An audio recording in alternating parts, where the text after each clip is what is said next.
Good morning. Welcome to Vashon Island Unitarian Universalists.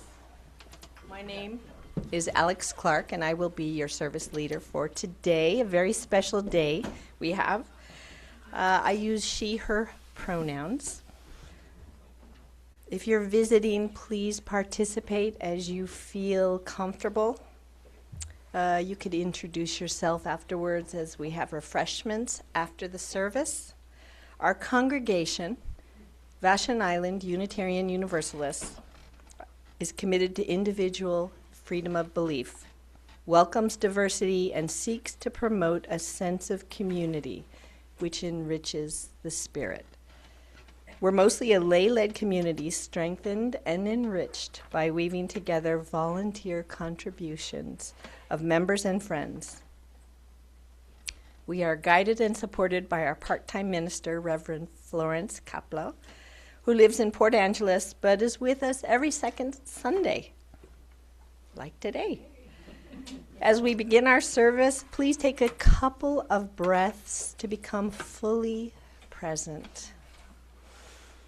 Relax. Bring your attention to this communal moment of reflection and sharing. Breathe in a wide breath. Gently exhale longer than you inhaled.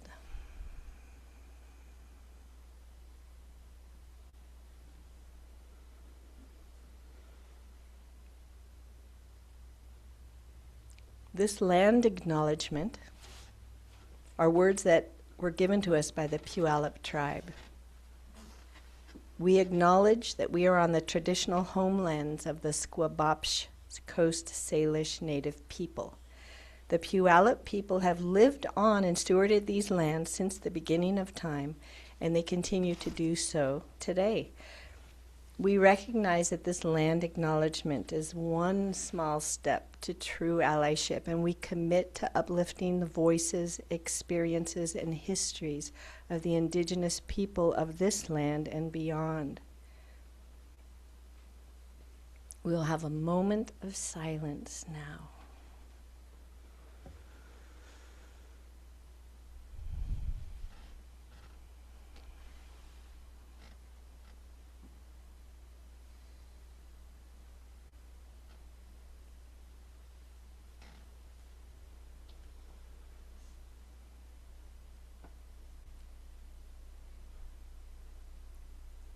This morning, in honor of our new members, I would like to share this excerpt from our VIUU Covenant of Right Relations.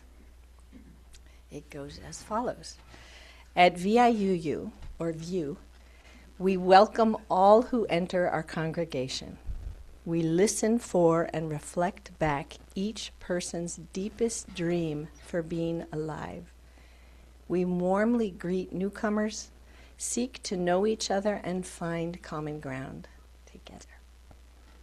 I'd like to invite Donna Klemka up for our chalice lighting.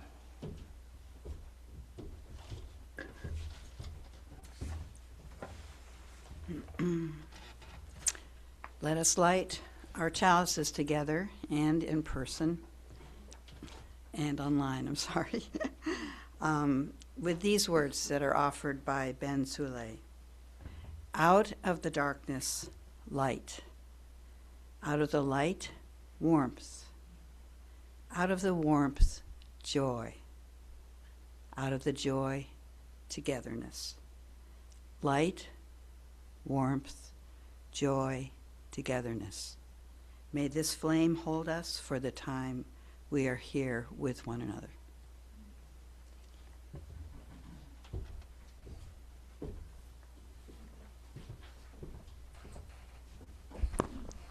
Good morning. For many of us, this has been a hard week, a hard month, a hard year, with all that is happening in the world. And yet, spring is coming to this beautiful island, And we will welcome 6 new members to this congregation this morning. This beautiful congregation this morning. So, there is joy, too. Joy, despite it all. And now I would like to invite your board president up, Robbie Rohr, to share a testimonial as part of your Stewardship Month.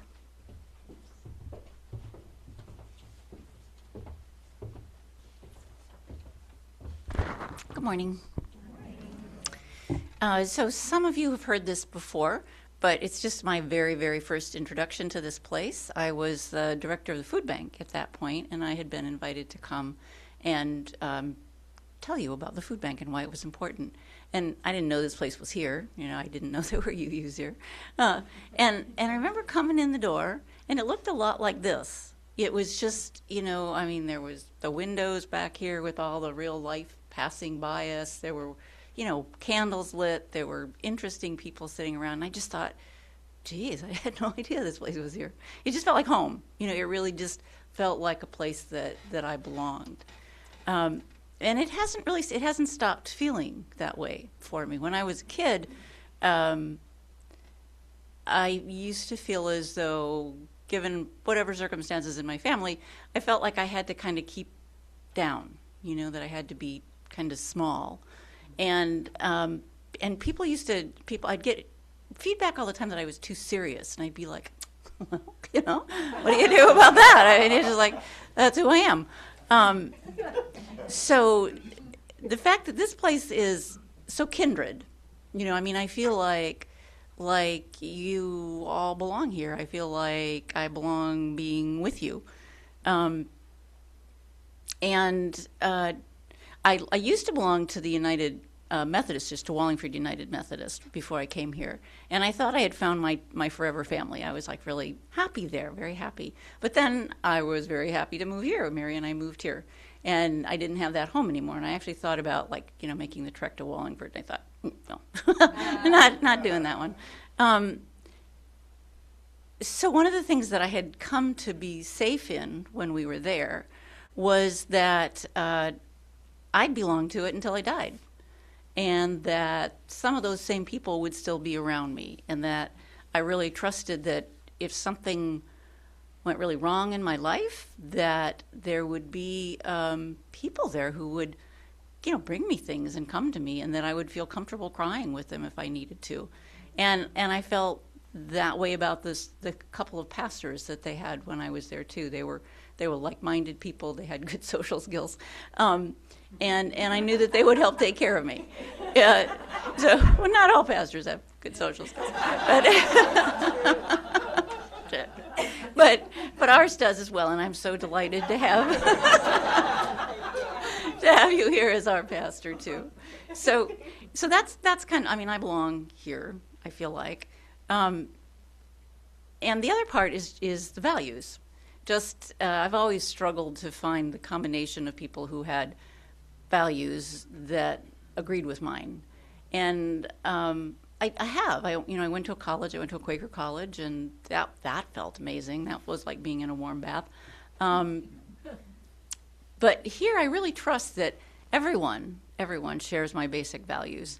And I was on a call for board presidents some time ago with UUs, and they were asking like about how much struggle people were facing in their congregations with people of differing values.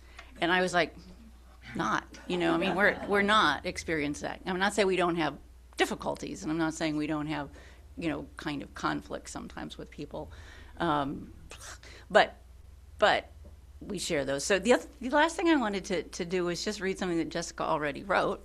And I don't know about you guys, but it's hard not to be enthused when Jessica is enthused about something, because you know, she brings not only that, you know, energy, but I believe her. You know, I mean, she's somebody who, if she wants to get something done, it's going to happen. So she wants us to be a thriving organization that can accommodate to growth. You know, she wants us to look at what needs we actually have and figure out how to meet them. She believes we can do that. If she believes we can do that, I believe we can do that. I believe that anyway. That's why I'm delighted she's here. But anyway, she wrote before this information from the welcoming workshop, which is just a great summary. This is what, what we said at that time about what we thought was important and what we wanted. We said bringing back families and children was the biggest category of want. Next was finding a new building in some way in the next 5 years with a community space. Game night and meditation, one for activities, circle dinners, lots of ideas for bringing folks together, religious exploration, adult owl. Can start with childcare workers, does not have to be a teacher, wider circles, community activities, justice work, Wednesday night dinners. George and Mary are still working on this. Outdoor space is wanted, an active music committee or choir. There's a new UU online hymnal, membership and diversity, and most of all, parking. So,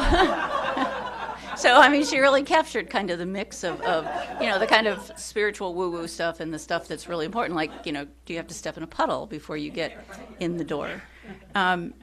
So the only other thing I'm going to say is that when I was a director of nonprofits for most of my career and served on a lot of nonprofits, and at first I was startled to hear them say that the nonprofits that you choose to be really affiliated with, to those you honor your greatest commitment.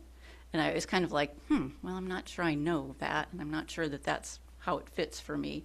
But since then, I've come to understand it and to mostly believe it. So where that fits in with stewardship is both around how you get involved, and it's also who you give your money to. And whatever that level of money is, think about how important VIUU is to you. And think about it at that level, because it's not only is it that important, we're tiny and we need it, and we have big dreams. So anyway, that's it, and it's appropriate for me to be up here this morning because we're welcoming new members. And the truth of the matter is, and this is not just feel good bullshit, it's really true, that every time somebody new comes in the door, I am excited. I want to know who that person is. I want to know what they bring. I know they bring cool things or they wouldn't be here. Well, seriously, isn't that true? It's true. So anyway, I'm excited about having new members. So.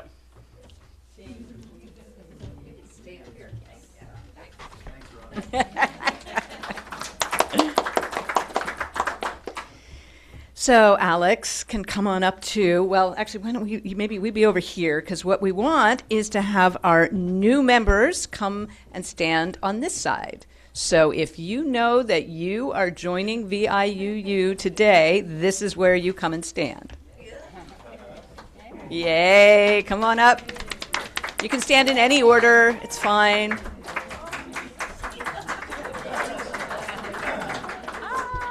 Now, we knew that one person was not going to be here. Jonathan is not here?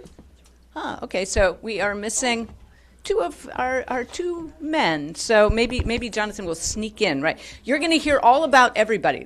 I think this is kind of new for you, but we're actually going to have introductions. So you're just going to have to imagine the two people who are not here, who will sign the book later. And we have our book right here. Roger had told me that he wouldn't be here. So these are words for all of you, but really to remind us all about what it means to be a member. So membership in a UU congregation is a voluntary expression of each person's heartfelt intentions. I hope you connect with your heart around this. To join with its faith, its values, as we just heard so beautifully from Robbie, and this community.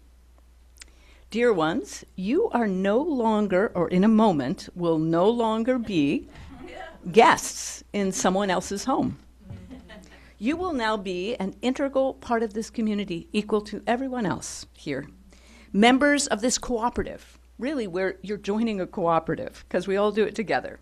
Bringing your own uniqueness, talents, and energies as your gifts. We really do need you, and we appreciate you.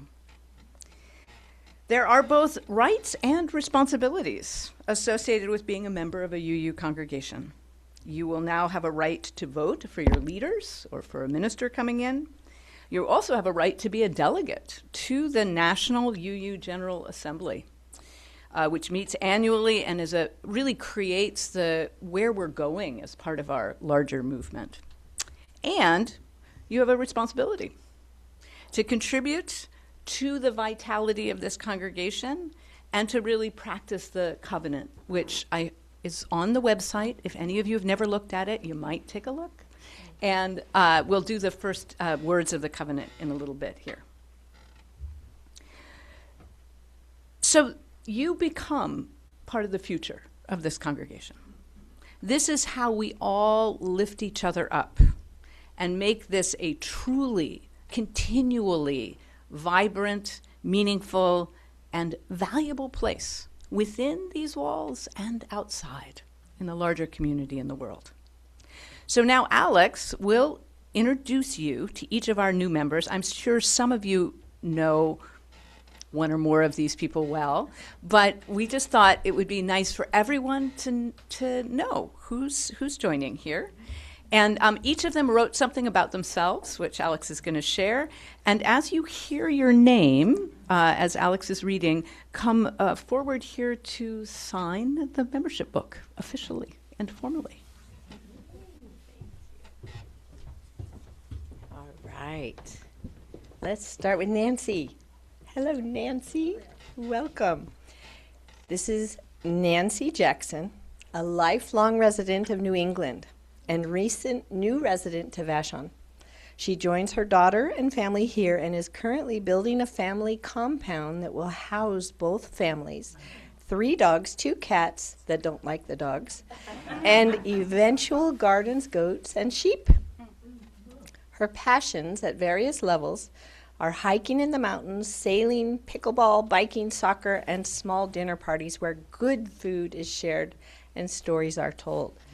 She spends half of each day running her search firm that hires executive directors and other C-suite professionals for nonprofit organizations. She joins VIUU to be in community with like-minded others, to learn and to slow down and contemplate for an hour each week. Welcome, Nancy. Yay. Shall Nancy just stay here? Yes, everybody just stays up. Oh, good. So next we have Julie Sabra Werbel. Julie Sabra Werbel writes, Werbel is derived from the Polish word for sparrow. My family are immigrants from Transylvania, yes, that Transylvania, and Poland. I use the name Jules, which is common among my tribe. My pronouns are she and her. My wife Carmen and I moved to the island part-time in 2006, but I have lived here full-time since 2010. I'm joining VIUU because its values align with mine and because I have come to love the wonderful people that comprise this congregation. This feels like home to me. My immediate family is my wife Carmen, who will be joining VIUU in the future, and our mostly Chihuahua rescue dog, Palmer. I practiced criminal law and appellate practice for 30 years and taught politics, constitutional law, and international relations for 10. In my dotage, now retired, I play banjo and mandolin in a local square dance band and at any old-time music session that is nearby. Thank you for allowing me to join you.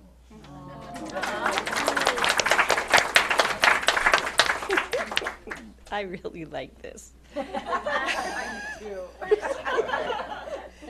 Next is Mara, right there. Mara appreciates she, they pronouns and is joining VIUU as an official member after a year of participation.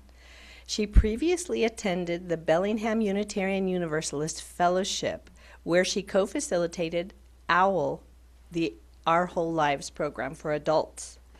She has loved Vashon since childhood, spent her teens drinking espresso milkshakes here, and has now lived on the island community for 2 years. Their ancestors began colonizing this continent from Europe around 400 years ago, and her roots in the Puget Sound trace back to the pioneers of the mid-1800s settler period. She acknowledges her family helped displace every indigenous community in America from the Iraqi nation of the Northeast to our Lushootseed-speaking Coast Salish neighbors of this region. In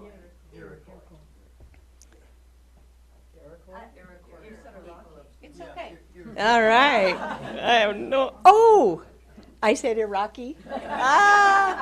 Okay, I see where Iroquois. Thank you. In light of this very different. In light of this personal history, she embraces the importance of the land acknowledgments we have adopted from indigenous traditions, as well as other forms of cultural responsibility and respect. Mara is a lifelong artist at the intersection of visual art, social science, and regenerative design with a focus on sustainable materials like zero-waste mycelium leather, in addition to other plant-based and repurposed items that support ecological, personal, and community well-being. Welcome.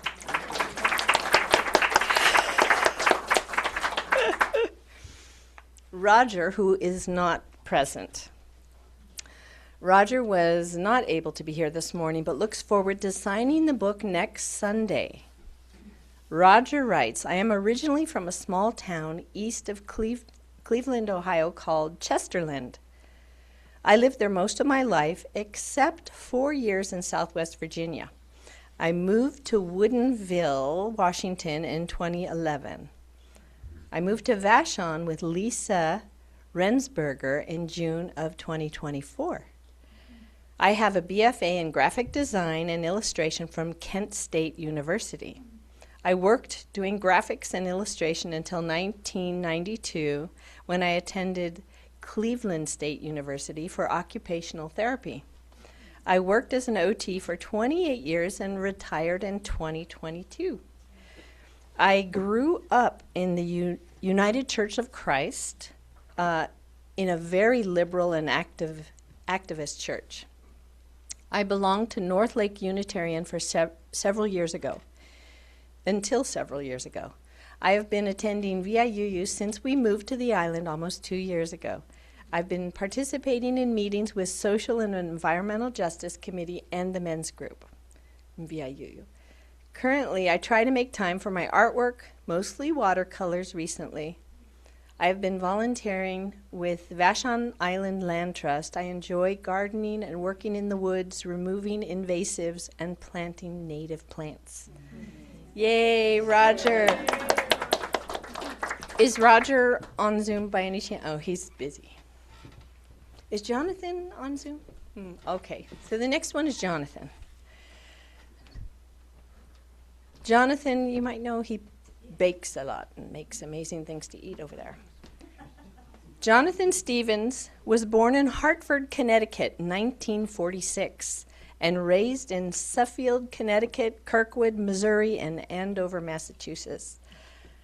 College times were at Springfield, Massachusetts for 1.5 years. Jonathan writes, then the draft. Not a gentle breeze, young ones. I met a recruiter who did me the honor of telling the truth. I had seen a large cardboard presentation of a marine frogman. I said, I thought that looked interesting. The recruiter did an up and down scan of the New England preppy before him and said, nah, you're needed for your brains. That was a first for me. I ended up in the Marine Corps for 4 years. Happily, mercifully, unscathed, but very disgusted. I returned to college at Rockford College, now Rockford University, and discovered the delights of fine arts. I went to the University of Oregon for a master's degree. As my path would have it, I was not, and I am not, a professional artist. That said, the arts are an important piece of me. I taught at an alternative school in Seattle that paid the bills and served my creative energies nicely. My spiritual growth came into sharper focus when I began attending the Center for Spiritual Living in Seattle. I came to admire the Jungian depth psychology and of the profound insight of growing a soul. That is living your life intentionally, preferably. I have chosen VIUU for practical and spiritual reasons. I am single, unattached, and I wanted to get out of my house and meet people. Spiritual, there's a gentle kindness and wisdom here that is a core presence for me. Otherwise, I like to cook. I like to carve small stones. I do these because I like to, and they are essential expressions of my love. Bless you all for listening and for showing up. Welcome, Jonathan. And last but not least, no. No, you're not getting away this time. Okay, one more. Sheila Brown. Sheila Quinlan Brown was born in 1937 and has lived on the island since 2008, 16 years, and moved here from Manhattan. She writes, I have been coming to services for about 15 years, but reluctant to join anything as a former longtime ardent Roman Catholic made me reluctant to join anything. The lack of dogma, respect for everyone's belief systems, and generally wonderful, loving people finally made me decide to just do it. I am a widow of 6 years. Brian used to come here. Brian was here too. I am a widow of 6 years. Have 4 wonderful children and 4 wonderful grand adults.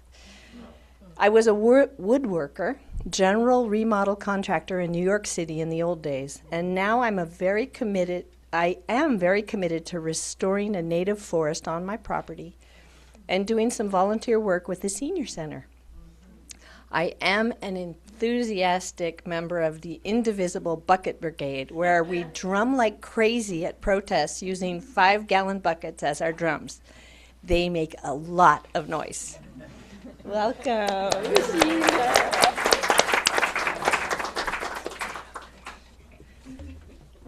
Oh, you're going to sing. Yay.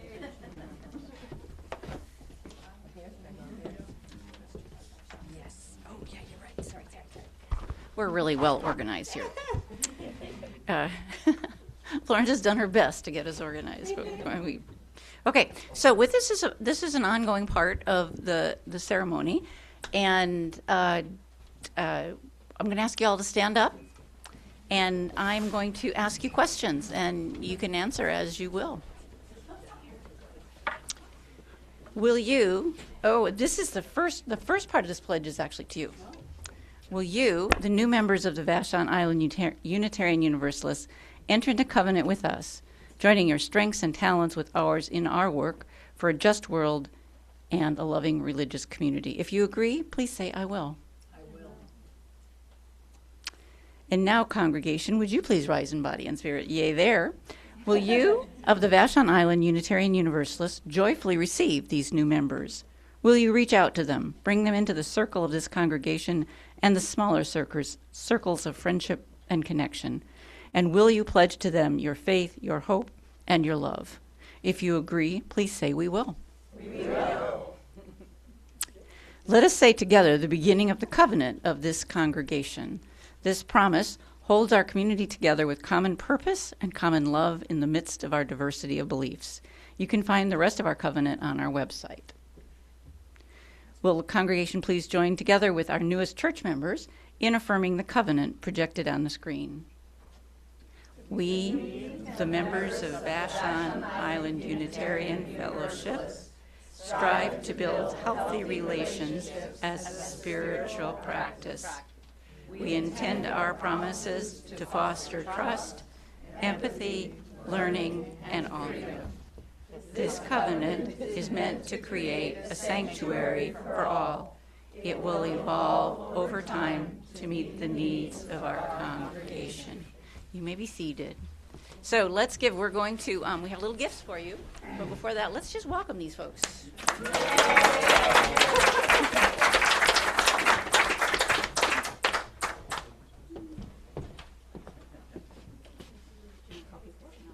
So what's going to happen is I'm going to walk past each of you, shake your hand, say, yay, glad you're here. And then we have a little book for you about, some of you know probably quite a bit about Unitarian Universalism already, but you can give it to a friend. And then these beautiful chalices that are, do you know how they're made? Sandblasted. There she is, right there. With beautiful, so many of you have a connection to the natural world. They're made from the little leaves and twigs. So thank you for joining us.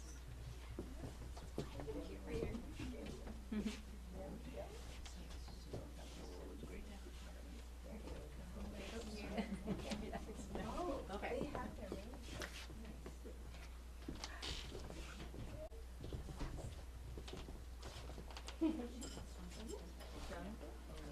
And they get new name tags that say member.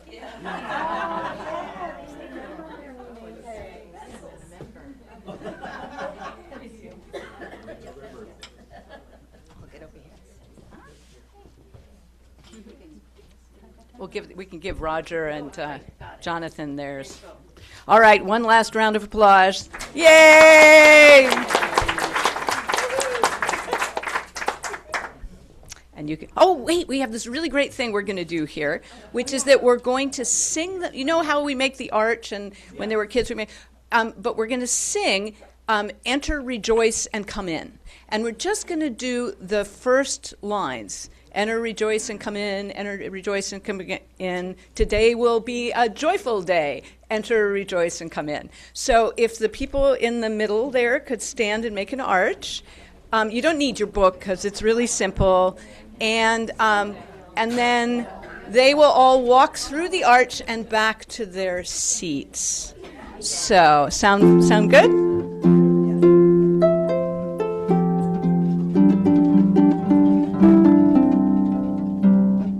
Enter, rejoice, and come in.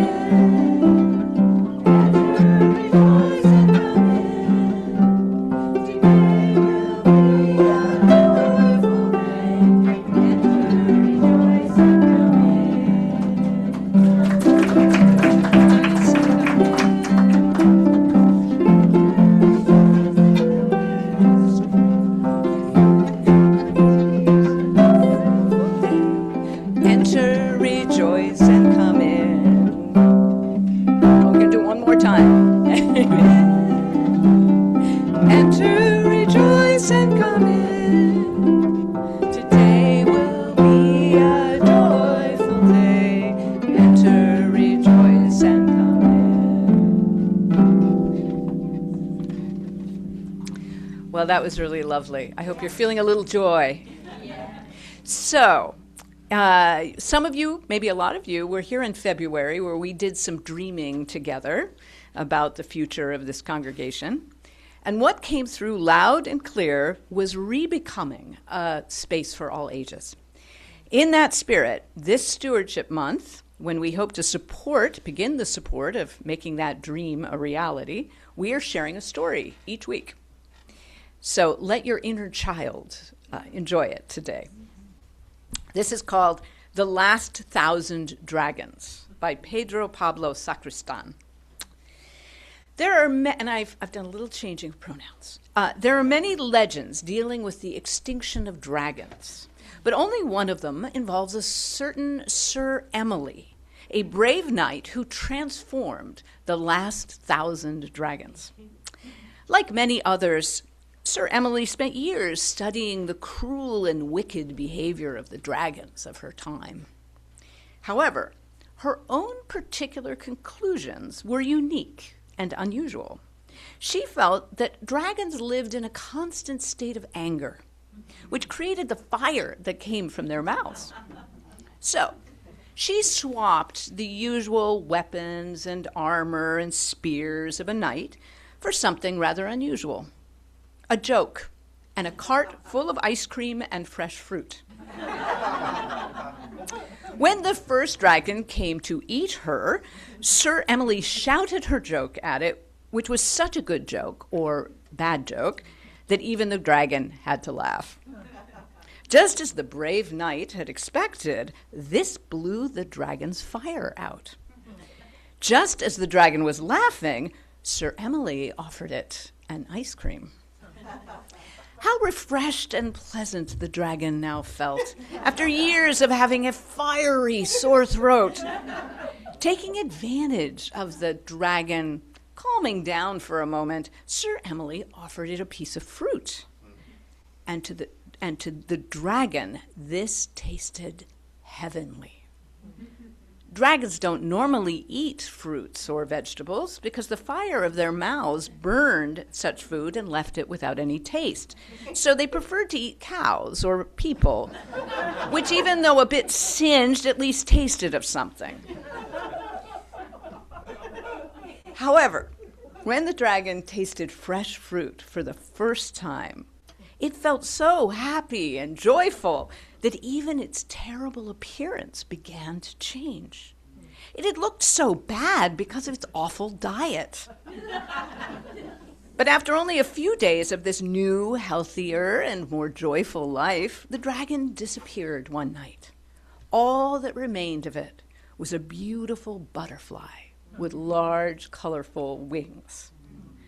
And so it was that Sir Emily, using only some good jokes and a cart full of ice cream and fruit, made the last 1,000 dragons disappear and take up new life in the form of beautiful butterflies.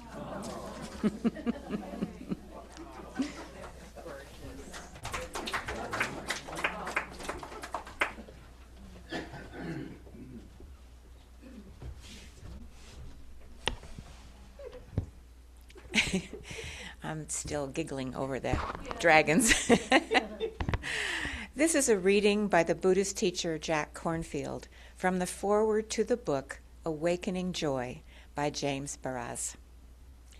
As human beings, we all participate in the eternal dance of pleasure and pain, gain and loss, praise and blame, and birth and death that make up our lives, what Oscar Wilde called the tainted glory of worldly incarnation. To be joyful does not mean ignoring the great measure of suffering in the world, nor avoiding responsibility for alleviating as much suffering as we can.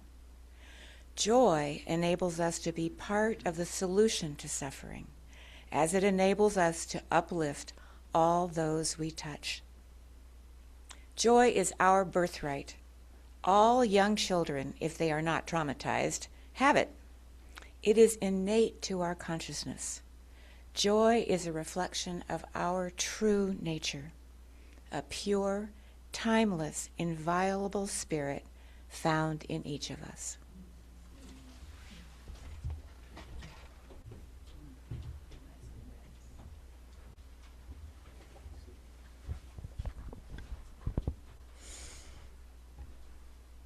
So you might have noticed, if you were here last week, a certain resonance between the topic last week and this week, when Reverend Emily Melter was here also talking about joy. That was a complete coincidence. It must be in the air that we need to try something else other than despair, fear, and grief.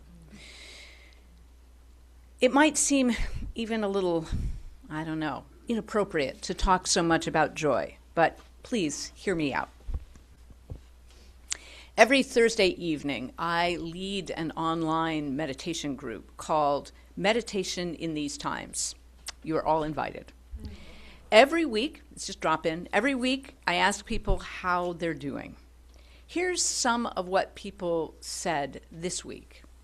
And remember, it's only been a little over a week since, everything that's been happening around Iran. So nod when you hear something that resonates with your own state of mind.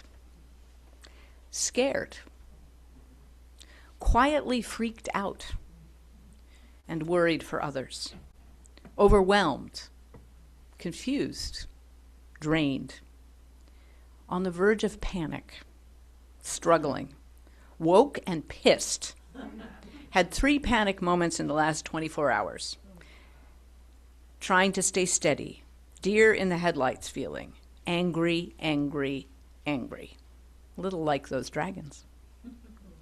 What do we do? What do we do with this constant barrage? Comfort eating is only going to take us so far. Ditto with heavy drinking. Acting like ostriches and putting our heads in the sand doesn't seem so helpful. Falling into crippling depression won't help anyone, especially ourselves. Ditto with angry cynicism or complete overwhelm. Today, I want to suggest a radical antidote: joy. There's a song that I have long loved, sung by the powerful multiracial Resistance Revival Choir and written by the Black gospel singer Shirley Caesar 50 years ago. One of the mottos of the Resistance Revival Choir is from the poet Toy Derricott: "Joy is an act of resistance." And here are the words to the song. This joy that I have, the world didn't give it to me, no. Oh, I said the world didn't give it, and the world can't take it away. And it goes on to strength and love and pride and peace. When I was an intern at QUUF, the UU Church in Port Townsend, I taught a year-long class in Awakening Joy, which is from that book by James Baraz that you just heard the reading from. The first thing I was asked in the class was, what is the difference between happiness and joy? And I would say that happiness seems to depend more on outer circumstances. Do I have enough money? Do I have a job? A partner? Do I have a decent president? Am I safe? Those are all really good things, very important things, but you've probably noticed that they are not terribly reliable. Happiness is what we are sold in endless advertisements, like those ones of the beautiful young couples walking hand in hand on a white sand beach. Yes, we think, if I had that, I would be happy. Instead, my joints ache inexplicably, and the people around me are stressed and grumpy, and we have a terrifying political situation, and I haven't seen a white sand beach in I don't know how long. That's what you're supposed to think, so that you will immediately walk over to your computer and book a vacation to Barbados. Joy is something deeper than outer circumstances, and actually it's very difficult to sell it to you. Joy cannot be bought or sold, although you can definitely lose sight of it. Or as Jack Kornfield wrote, joy is our birthright. It is innate to our consciousness.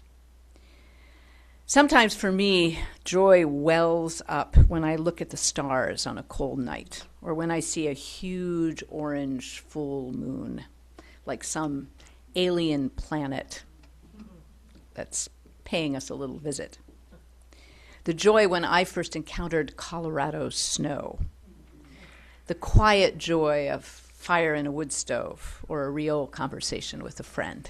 We just did this great workshop yesterday on listening with the heart and how much joy there is to be deeply heard and to deeply hear.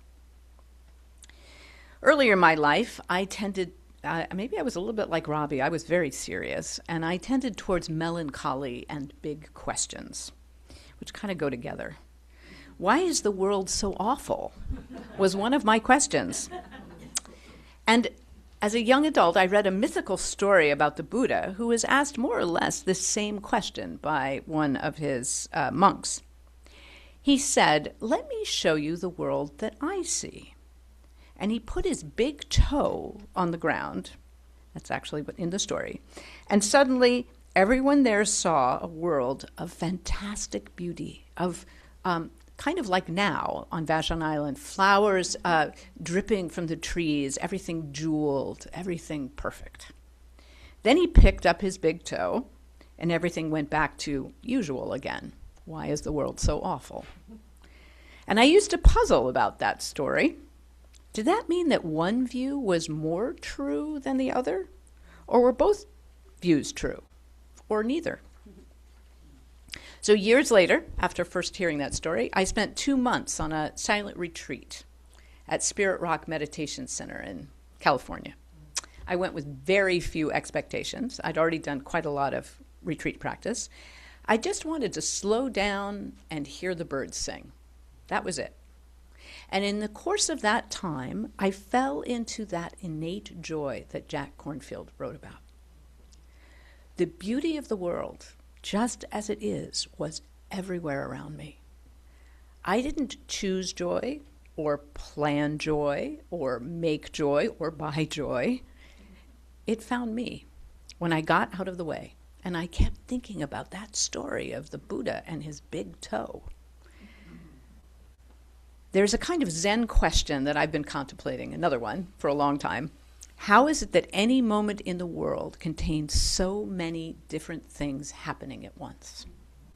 At this very moment, as I speak these words, thousands of people are dying. Some of those people are dying from our bombs or our refusal to support public health around the world. Thousands of other people, right at the same moment, are being born to joyful parents. Hundreds of thousands of people are in the grip of intolerable suffering of so many different varieties. So how could a moment of joy for me be the same moment when someone else is being killed, tormented? For a long time, I wondered whether I had a right to feel joy with that much suffering happening at the same time. Now I actually feel that I have an obligation or a responsibility, as if the whole world was like a huge musical chord with all the different notes. And my note, whatever it may be, my job is to bring that note to the world in that moment, in that great chord. Someone posted some words on Facebook which feel like another way of saying the same thing. The world is heartbreaking every day, and the world is beautiful every day, and we have to pay attention to both. And then there are these words, something that I heard on a trail in Port Townsend, actually from Reverend Victoria's father, Mitch Poling, who was a very wise man. We'd run into each other on the trail. It was just after the 2016 election. And he told me that his father, who taught school in very remote Native communities in Alaska for many, many years, had told him this. We were talking about the dread and sadness that was everywhere. And he said that his father had said, "Never let a politician determine your happiness." These are great words. Never let a politician determine your happiness. Here's another story in the same vein. When I was 15, I got interested in the anarchist Emma Goldman, who lived around the turn of the 20th century. And there's a quote that's often attributed to her. "If I can't dance, I don't want to be part of your revolution." So she was a renowned feminist and revolutionary born in Lithuania who moved to the United States in 1885. And she was one of the most outspoken and well-known of American radicals in her time, lecturing and writing on anarchism, women's rights, and other political topics. She may not have literally spoke those words that are attributed to her, but in her autobiography, she describes how she was once admonished for dancing at a party in New York and was told that it did not behoove an agitator to dance, certainly not with such reckless abandon. Anyway, Goldman responded furiously. These are her words. "I did not believe that a cause which stood for a beautiful ideal, for anarchism, for release and freedom from conventions and prejudice, should demand the denial of life and joy. If it meant that, I did not want it." Much like Emma Goldman's response, at this time when gay and transgender people are in so much danger once again, I think of the origin of the pride parades we take for granted now. Started in 1970 by activists commemorating the Stonewall riots the year before, over the years, pride parades have become joyful and playful celebrations. Is there one on the island in June? Yeah? If you've ever danced down the street in the middle of a pride parade, you know what I'm talking about. But as much fun as pride parades are these days, it's also very serious. It is joy as resistance, as survival, as a defiant affirmation. We are here, and we will not be silent or invisible or oppressed anymore. Not in our hearts, not in our community. So these are some of the kind of closing words here. Reverend Michelle Walsh is one of our great UU minister activists, and she wrote, "If you are a caring, sensitive, and compassionate person, it is natural to be overwhelmed right now by what is happening in our shared world.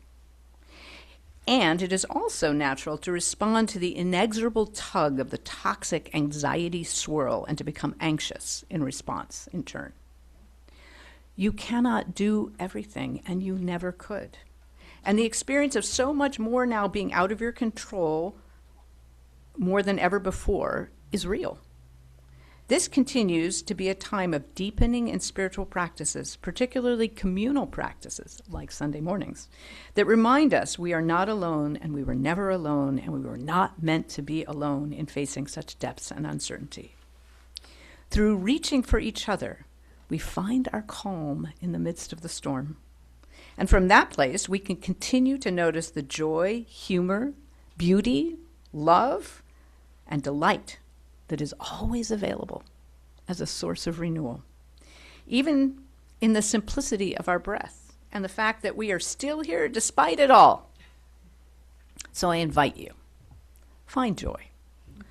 Don't feel guilty if joy alights on your heart like the first spring butterfly, even if it only rests there for a moment. Know what people who have been struggling for centuries know in their bones. Joy is an act of resistance. And joy is an inside job, and it's your birthright, and especially when things are falling apart. Let spring into your heart. Believe me, it will give you strength for this journey. So now, if all goes well with technology, we have a little treat for you. So feel free to sing along, clap, or dance. Let's see, Catherine, will it work? We've got a little video for you.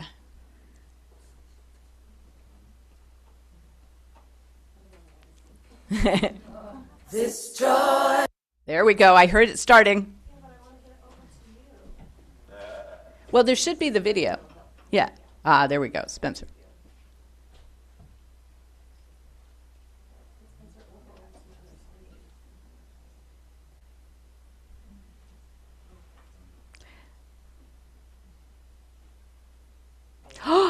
That's looking good. What? Oh, there it is. I see it down there. Down in the lower left-hand corner. This is so exciting.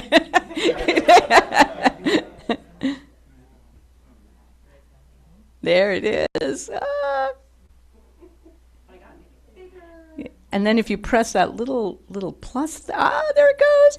It's coming up. Joy that I have, the world didn't give it to me. Oh, this joy that I have, the world didn't give it to me. Don't you know that this joy that I have, the world didn't give it to me.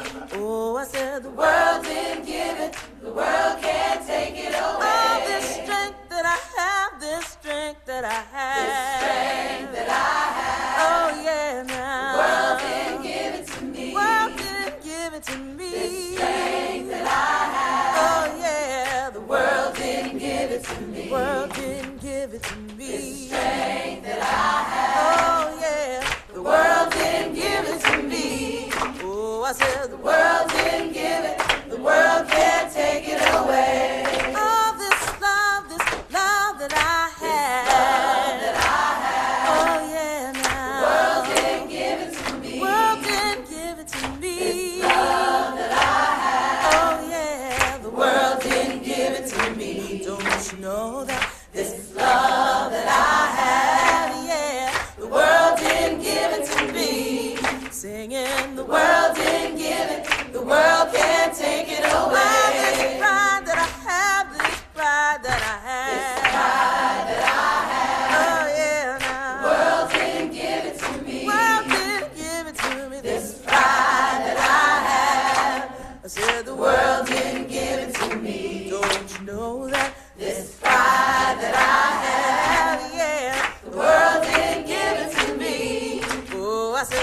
world didn't give it, the world can't take it away. All this peace that I have, the world didn't give it to me. The world didn't give me my peace that I have. Oh yeah, now. The world didn't give it to me. Won't you sing about this peace that I have? Oh yeah, now. The world didn't give it to me.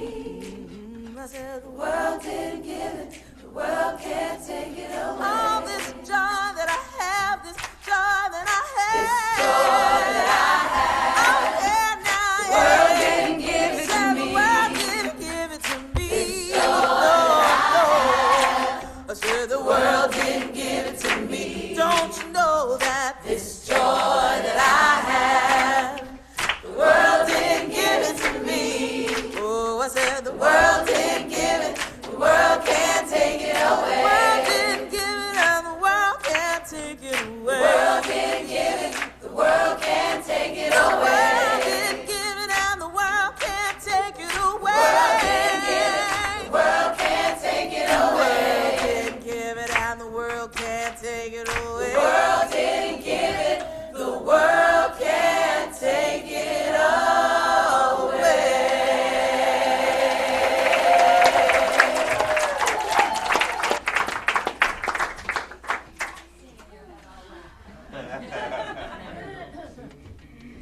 So let's just take a moment to just think about the words you heard, the joy you feel inside.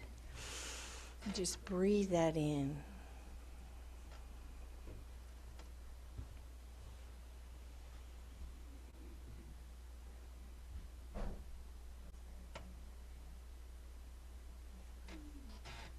Thank you very much.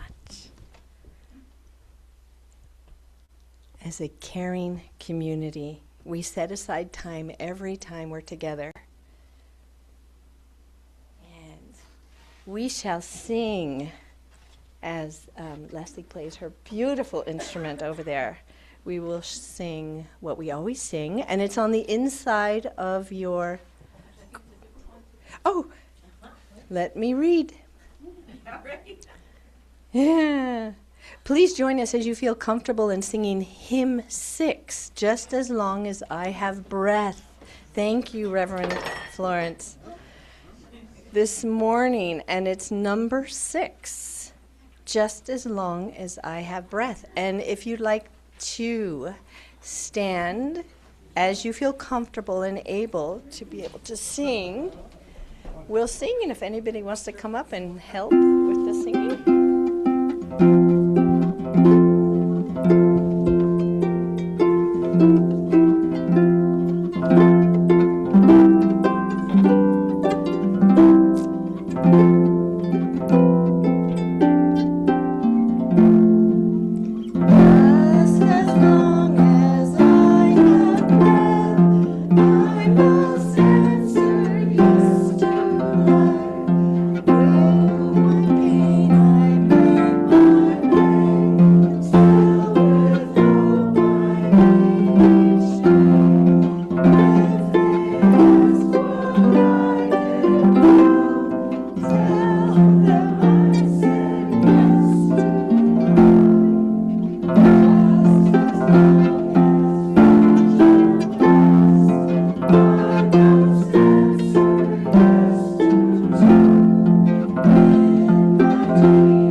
Now we will resume the recording as we finish this service. And now it's time for the offering.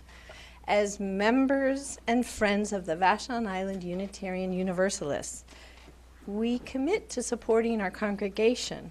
The financial resources help us pay speakers and staff and support our social justice programs and maintain our building. Please support VIUU with your pledges and offerings so that we may continue to be a vital community. Our congregation engages beyond our walls for peace, social and economic justice, freedom of belief, and protection of our planet and its inhabitants.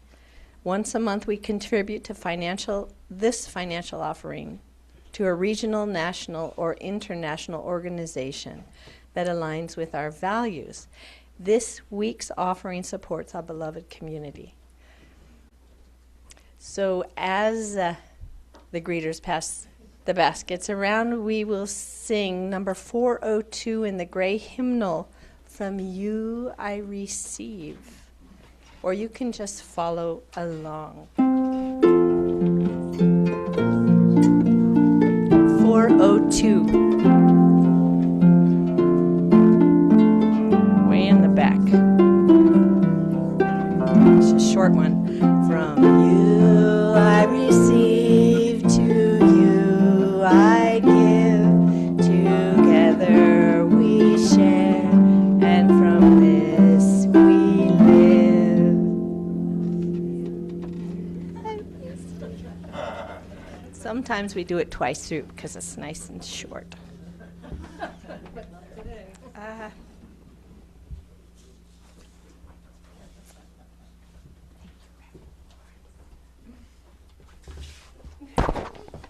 Oh my goodness, that just fell off.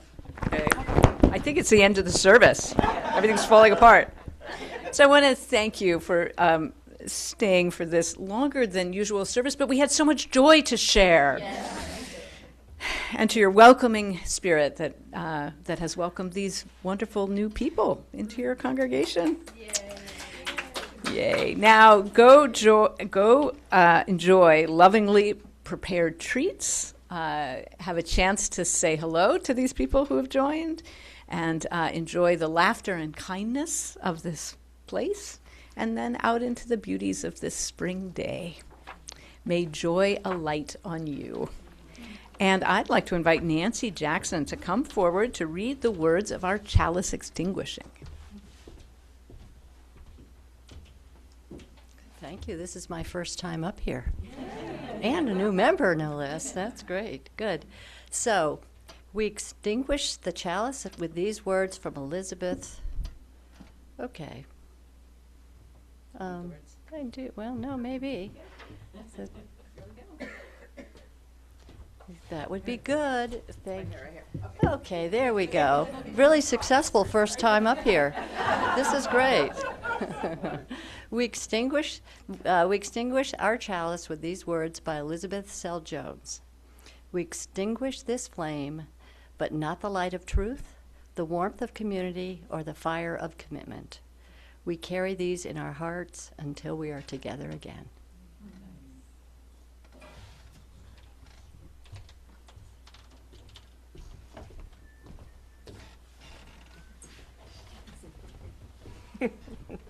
You passed the test. Barely.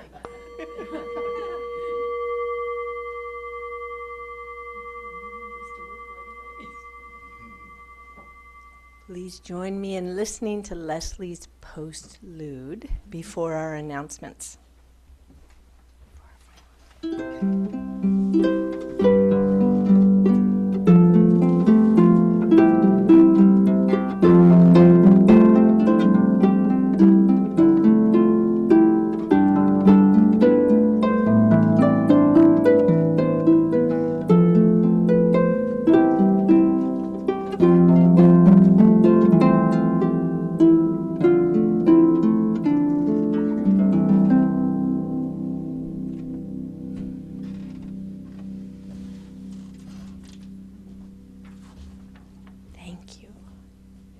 Thank you to Reverend Florence Kaplow, to Leslie McMichael for the wonderful music, to Donna Klemka, to Robbie for our wonderful words, to Marilee, to all our new members, to Catherine Sullivan for running our tech this morning, and to Spencer for aiding in tech, and to the members of the second Sunday hospitality team for the beautiful flowers and the snacks, and anyone else that I'm missing. Oh, and there is something that Jessica will announce, but please join us for refreshments after our announcements. If you have an announcement related to a VIUU activity, please come up and look up there.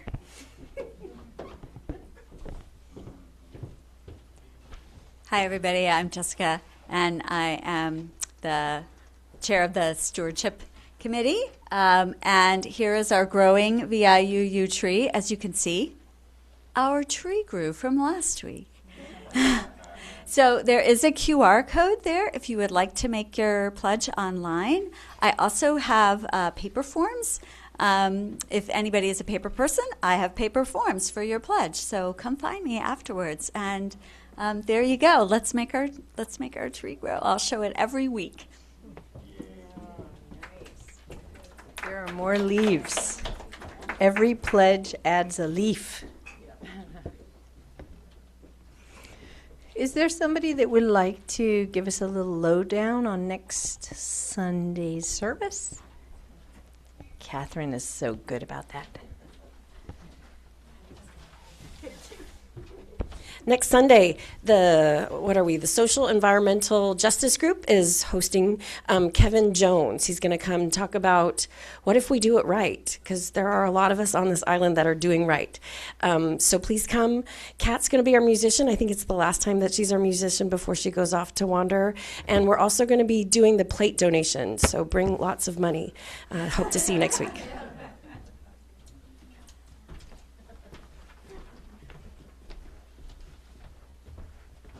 So next Wednesday is the women's potluck, and Carmen and I will be hosting. Our place is not, well, it's not intuitively easy to find, so I have sent directions to Runa. I've texted them, I've emailed them. If for some reason those aren't distributed and you want to come, you can find me in the directory, call me, email me, text me. I will send you directions. Okay, thank you very much. What time? 6 o'clock.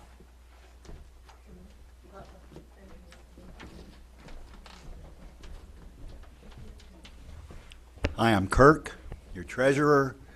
I invite you all to come quickly after the service. I have budget information, the proposed budget, a couple of them. So if you're interested, please meet me in the office. Yeah, that's about it. Thank you.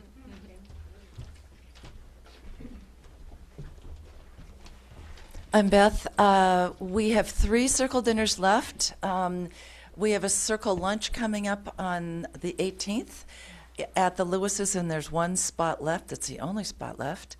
And there is rumor that we might have circle picnics, circle dinners throughout the summer. So be getting ready for that. And I'll be announcing a few more before we stop getting together in person on Sundays.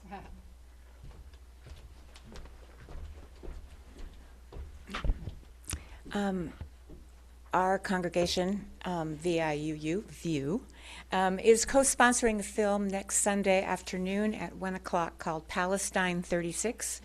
It is set in 1936. It's a drama that involves a man named Yusuf, torn between his village and his work in Jerusalem. It is about the founding of Israel. It's a very powerful film, and I encourage everyone who can to attend. Oh, thank you. Where is it? At the Vashon Theater, 1 o'clock next Sunday afternoon, April 19th.